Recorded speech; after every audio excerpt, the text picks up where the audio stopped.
everybody, and welcome to Heel Heat. My name is George Coles, and on this episode, we're walking in Memphis. The topic of this Walking in Memphis, CWA Wrestling from January 19th, 1980.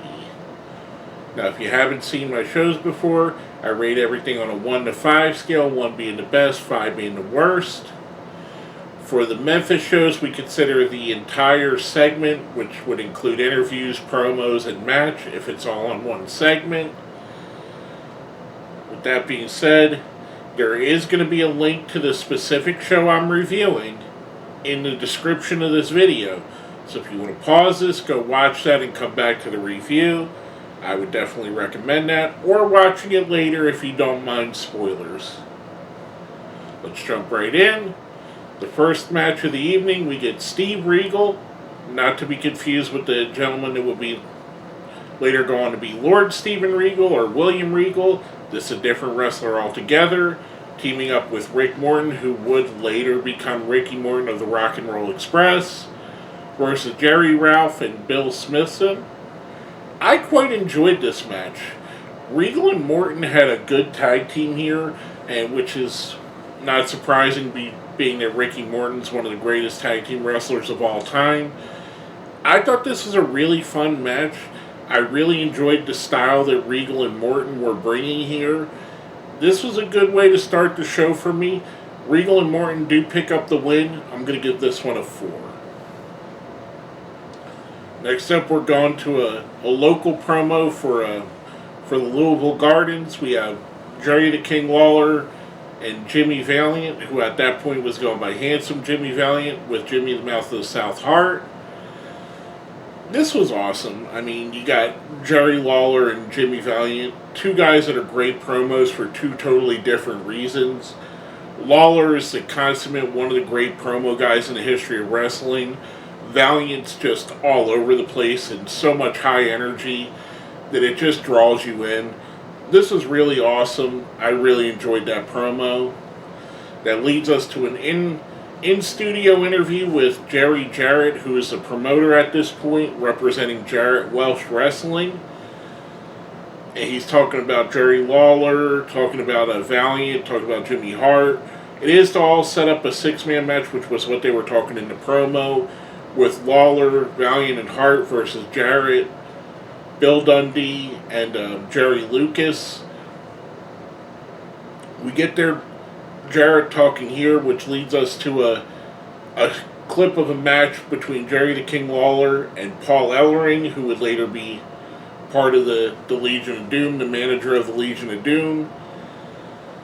Then Lawler picks up the win there. They go back to the interview with Jarrett, who's interrupted by Ellering, who's offended by the fact that Jarrett and Lance Russell both said that he's not quite on the level of Jerry the King Lawler and didn't deserve a title shot.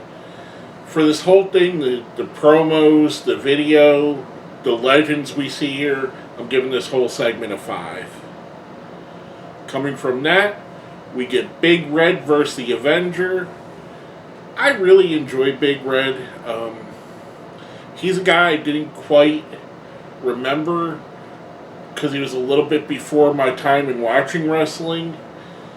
And going back and seeing some of these shows from this era, from just a little bit of before, he's not a great wrestler by any stretch of the means, but he's so much fun to watch. His charisma is off the charts. He's kind of, if you remember the old What's Happening show, he's like what would Rerun be on TV. That's kind of the vibe I get with what they were going with. He was very much dressed in the 70s disco style, which a lot of the guys here were. It was obviously the predominant style of the time. Big Red does pick up the win here. I'm going to give this a 3. Coming from that, we get a video with an update on Billy Robinson's arm injury. Pretty cool interview. The more I'm seeing interviews that Billy Robinson's doing, the more I'm realizing he was actually a good talker. I've always heard that that was his weak point, but he's good. He conveys his point. He gives out his emotion. You feel what he's saying. It resonates with you. I'm not sure why he wasn't considered a better talker. Maybe it's because on a show that has guys like Jimmy Hart, Jerry Lawler, the Boogeyman, Jimmy Valiant, all on the show. Maybe that's why. Maybe he's outshined by the people otherwise on the show. But even with that, I thought he was a good. I thought he was a good promo. Coming from that, we get a local promo with Dundee and Lucas, and they're talking about the six-man match, which brings us back to a video of a match with Jimmy Hart, Jerry Lawler, and Jimmy Valiant versus Ricky Morton, Big Red, and Steve Regal. This is good. For all of this all together, this is probably the least interesting of the three. The video's not so great, and the action's kind of ho-hum. The Valiant, Lawler, and Hart team win that. For that whole segment, I'm going to give that all a 3. Then we go to the main event of the evening, which is Lawler and Jerry the King Lawler and Jimmy Valiant. I keep wanting to say Jerry Valiant and Jimmy Lawler. I don't know why. Versus the Gibson brothers, Robert and Ricky, or Rick Gibson. You're so used to seeing Robert and Ricky. This was awesome. I really enjoyed this. This was probably the bookends. This match and the beginning match, the first and last match of the card, are my two favorite matches, or at least pieces of matches that they showed on here. This was really fun. The Gibson brothers pick up the win on this by disqualification. I'm going to give this one a 4. I thought it was really good as well.